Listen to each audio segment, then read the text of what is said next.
نا امید بالکل اور مایوسی کفر ہے. میں ایسا یہ آزمائش میں نہیں ڈالتا جو لوگوں کی طاقت سے پیدا ہو. یہ تو ذاتی ہو. جتنا کو برداشت کر سکتا آزماتا ہوں. تم بے صبر نہ ہو جانا. جد اللہ مخرج, اللہ کوئی راستہ اس سے نکلنے کا بنا دے گا.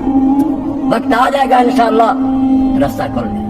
وَيَرْزُقْهُ مِنْ حَيْثُ لَا يَحْتَسِبُ, اور اس کو ایسی جگہ سے رزق دے گا اور نعمتیں دے گا جس کا اس کو گمان بھی وہ سوچ بھی نہیں سکتا اللہ کہ مجھ کو ادھر سے کچھ ملتا ہے. میں نے اپنے بارے میں دیکھا, یہ خدابش کریار صاحب کے بارے عبد المالک کے پاس بھی کچھ بھی نہیں تھا. بچہ خود بھی بہت تنگی میں گزارا کرتے. اللہ نے اتنا دے دیا, ان کے پاس گاڑے ہیں, کوٹیاں. میرے ساتھ بھی بچے کہاں تک پہنچے, سوچ بھی نہیں سکتا آدمی کہ اللہ کہاں سے دے دے. بالکل ایک آنا بھی نہیں ہوتا. 1 روپیہ مجھے کوئی ادھار نہیں دیتا, اپنے بھائی نہیں دیتے. اگر آپ 7 بچوں کے پاس گاڑے ہیں, کوٹیاں, وہ کیا اللہ کی. اللہ فرماتا ہے اگر تم گناہ سے بچو گے, مجھ سے ڈرتے رہو گے, تو شیطان تمہیں کہتا کہ دین پر چلنے سے مر جاؤ گے. نہیں, اس مشکل سے نکلنے کا راستہ بند ہے.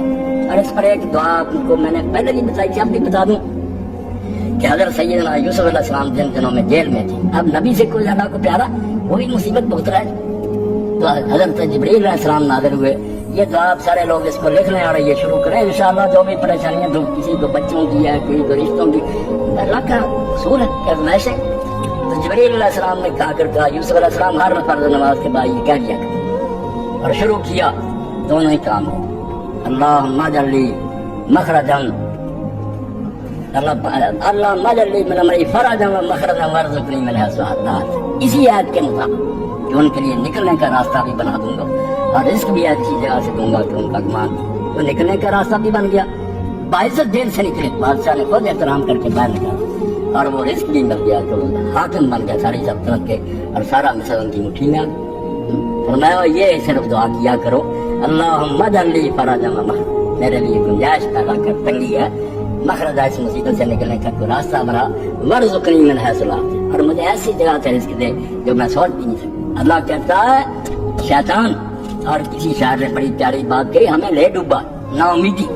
اللہ کو ماننے والے لیے ہم مایوس ہیں کہ نہیں اب نہیں کچھ بنے. تمہارا خدا یا تو بالکل عاجز ہے, یا اسے خبر ہی کوئی نہیں, یا وہ احمق ہے, یا وہ رحیم نہیں ہے. کون سا کفر تمہارے دماغ میں شیطان نے بٹھا دیا کہ تم مایوس ہو گئے ہیں.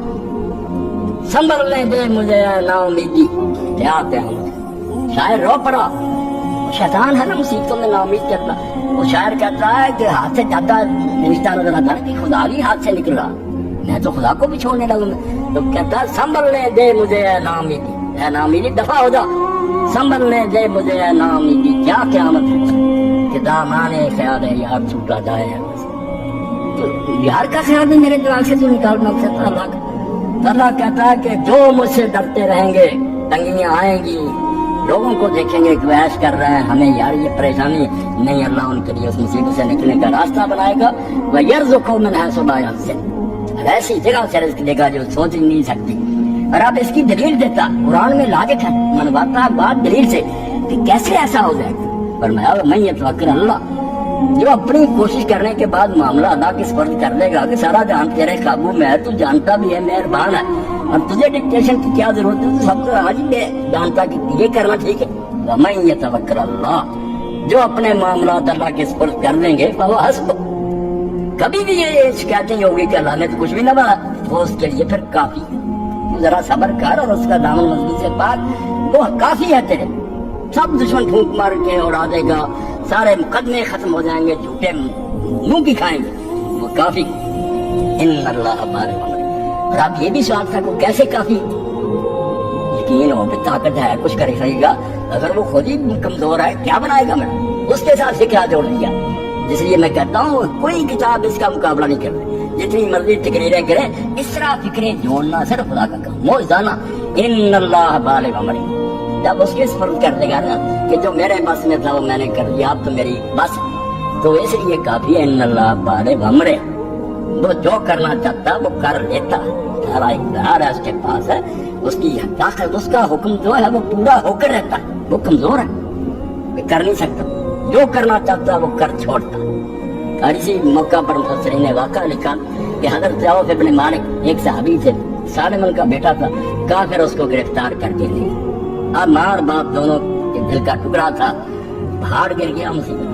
تو حضرت اور حضور کی خدمت میں آئے کر بتایا کہ رسول اللہ کافر پکڑ کر بیٹے کو لے گئے. خدا معلوم کس حال میں ہے, زندہ یہ مردہ, میں اور اس کی ماں روتے رہے.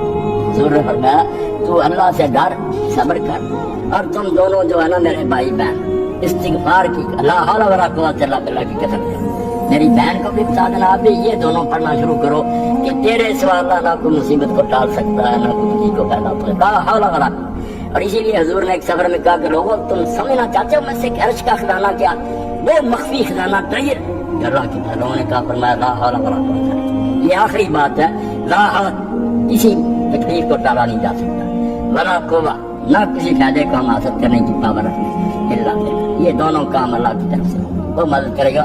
انہوں نے شروع کیا تو اچانک وہ بیٹھے ہوئے تھے گھر میں, تو دروازہ جو تھا کھٹکھٹایا, جب دروازہ کھولا تو سالم کھڑا تھا اور اونٹ تھا اس کے پاس. انہیں کافروں کا اونٹ اس کو مل گیا جس پر وہ بھاگ کر آیا. بیٹا بھی آ گیا, وہ اونٹ بھی جاتا آ گیا. انہوں نے حضور کو جا کر بتایا کرنا کہ حضور وہ تو وظیفہ شروع کیا تھا, بچہ بھی آ گیا, مالا اونٹ کا کیا کریں, اور میں حلال حربی ہیں مریم کے ساتھ جنگ ہے, ان کا مال ہر طریقے سے رہا. تو اللہ نے یہ کہا کہ تو کیوں سمجھتا ہے کہ اگر میں نے اللہ کے حوالے کر دیا تو نہیں ہوگا, یا تو کہہ دے کہ اللہ کچھ کر ہی نہیں سکتا, ورنہ اگر ان اللہ بالغ امر, اللہ اس کو کہتے ہیں جو کرنا چاہتا ہے وہ کر لیتا ہے, اس کے ارادے میں کوئی شے مزاحم نہیں ہو سکتی. قد جعل اللہ لکل شیء قدرا. اب یہ بھی موتی دیکھیں کیسے ہار جو ہے نا پڑا ہوا, یہ کب ہوگا یہ کام, سوچتا ہے انسان کو ٹائم. فرمایا قد جعل اللہ لکل شیء, تو مطمئن رہ, اللہ نے بے اندازہ کوئی شے نہیں بنائی کہ اس کی کوئی حد نہیں, کوئی انتہا نہیں. ہر شے کے لیے اس نے ایک یاد رکھی, ہر شے کی پلاننگ کے تحت ہو رہی ہے.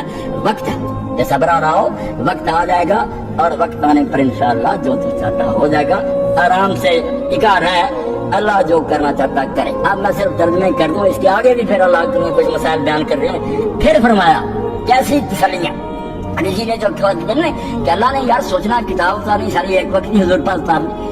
اللہ نے کہا کتاب میں لکھ رہا ہوں تو کیسا کروں گا, یہ کتاب نہیں, یہ سہارا ہے. کہ جب ایک تحریک کو لے کر نبی چل رہا, ساتھی جیسے حالات پیش آتے ہیں بیچاروں کو رہنمائی کی, تسلی کی, اسی وقت کوئی پیغام آ جاتا, خوشی ہو جاتی ہے, جل پھول کی طرح کھل جاتے ہیں. اللہ پیغام دے جاتا کہ گھبرانا نہ, میں تمہارے ساتھ.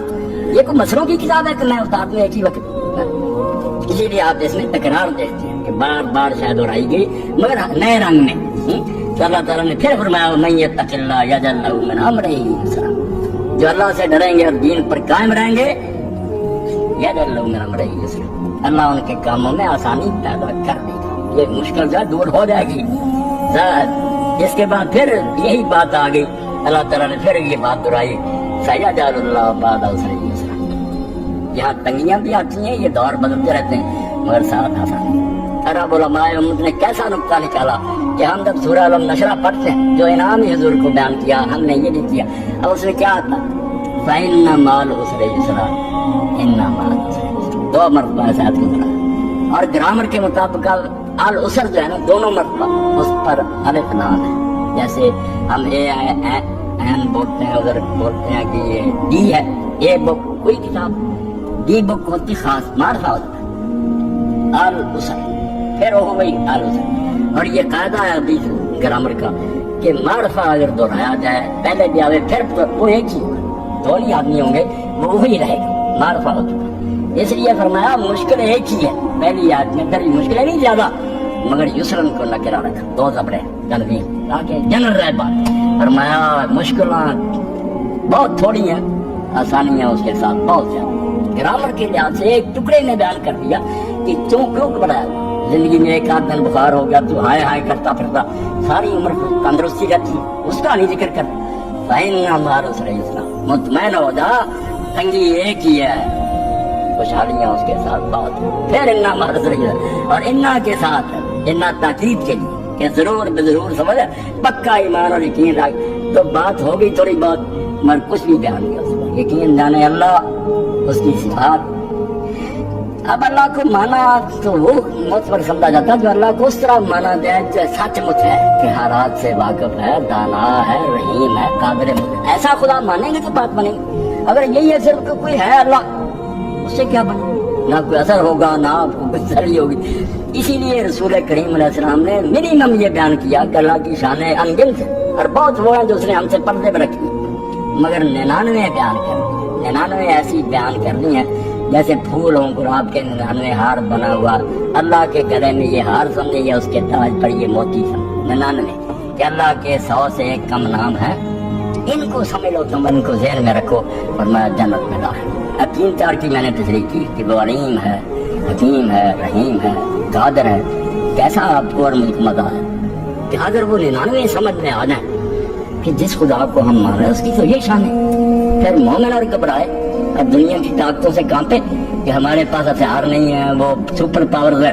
اقبال کہتے ہیں گرب اللہ سمد دل بستائی، اگر سورہ اخلاص تو پڑھتا ہے اللہ الصمد پڑھتا ہے اور اس کو سمجھتا ہے آج حد اسباب بے گم بستائی، پھر سوچتا ہے کہ یہ اسباب نہیں ہے، یہ اسباب سمجھ کہتا ہے، سمجھ تو اس کو کہتے ہیں جو کسی سبب کا محتاج نہیں، وہاں کوئی نہیں کہ یہ چیز ہوگی تو یہ ہوگا، یہ چیزیں سب انسانوں کے لیے، جو محتاج اور کمزور ہے وہ سمجھ سارے اسباب سے بالا ہے، اس اللہ سے اگر تیرا تعلق ہے تو کسی سبب کے بارے میں پریشان نہ، کچھ بھی نہ ہوگا، اس کے حکم سے ہو جائے۔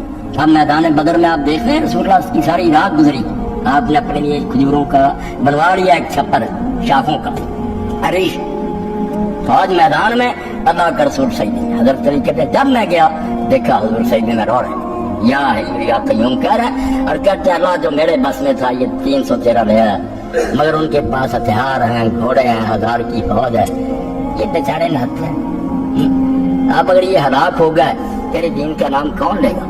15 سال کی محنت کے بعد یہ بندے بنے، مدد کرو، اتنی عاجزی آپ نے کی کہ آج کھڑے کھڑے پھر آپ کی چادر مبارک بھی کندھوں سے گر گئی، حضرت ابو بکر کو رحم آیا، انہوں نے آپ کو پکڑا کہ اللہ کے رسول بس کرے، اب اللہ آپ کو تنہا نہیں چھوڑے، بس یہی وقت تھا کہ جبریل علیہ السلام نازل آؤ، انہوں نے کہا تھا یہ ہوا ملزم ویولون الدبر، یہ لشکر شکست کھا جائیں گے اور یہ لوگ بھاگ جائیں گے پیٹھ پیر پر۔ صبح ہی آپ نے میدان میں نکل کر چھڑی سے نشان لگا دیا کہ یہاں ابو جہل گرے گا، یہاں عتبہ گرے گا، یہاں شیبہ، اور وہ نامراد وہیں گرے، ایک رائی برابر نہیں ادھر ادھر بڑھے گے، وہیں گرے جہاں حضور تھا، اور 70 کی لاشیں گڑے میں پھینکی گئی، اور کنارے کھڑے ہو کر حضور نے کہا کہ دیکھا انجام پھر میری مخالفت کیا ہے، جو میں کہتا تھا شر یہ ہوگا ہوا۔ حضرت عمر رضی اللہ عنہ پوچھا یا رسول اللہ آپ بے جان لاشوں سے باتیں کرتے ہیں، اور میں اللہ کی قسم عمر تم سے زیادہ سن رہے ہیں مگر اب جواب نہیں دینے کی، انہیں توفیق بول نہیں سکتے، میرے یہ کرنے نیزوں کی طرح انتقال دیتا ہے۔ تو اس وقت اللہ کے رسول نے ایک مٹھی لی نا، میدان سے ایک مٹھی لی ریت کی، شاہ تربل کر پھینکی، اور قرآن میں بیان آیا مار میں پیدل میں، جب وہ مٹھی پھینکی تھی تو نے پھینکی تھی، اس مٹھی سے کیا بننا تھا، ولیکن اللہ ہاتھ تیرا تھا، کام تو اللہ کر رہا، سارے اندھے ہو گئے، قتل ہوئے اور 70 قیدی ہوئے، تو اللہ اقبال یہ کہتا کہ یا تو اللہ حسن نہ مان کہ اللہ کو اسباب کی ضرورت نہیں، تو یا پھر یہ سوچیں چھوڑ دیں کہ یہ ہوگا یہ ہوگا، یہ سارے شیطان کے ڈراوے، تو اللہ کا نام لے کر مزید رسانی کی طرح اٹھ کھڑا ہو، کام وہ خود ہی کریں، تو اللہ توفیق دے ہم اس کتاب کی قدر کریں، اس رسول کی قدر کریں، جس سے نہ کتاب اللہ نے اتاری نہ اس سے بڑا کوئی رسول آیا نہ آئے گا۔